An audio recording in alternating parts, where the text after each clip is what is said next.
সচিব সহ সকল সদস্যের থেকে জানাই আন্তরিক শুভেচ্ছা এবং অভিনন্দন। ধন্যবাদ সবাইকে। ধন্যবাদ শাকিব সরকার। একটি খেলার প্রাণী হচ্ছে দর্শক। দর্শকের উপস্থিতি বলে দিচ্ছে আজকের খেলাটি কত প্রাণবন্তী।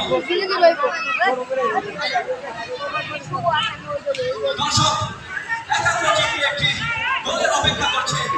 দেখা যাক কোন দল গোল করতে পারে। এখন পর্যন্ত উভয় দলের খেলা ফলাফল শূন্য।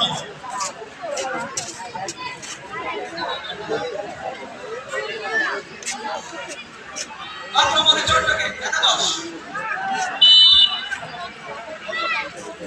ট্রফি আমার মধ্যপুর একাদশ সামনে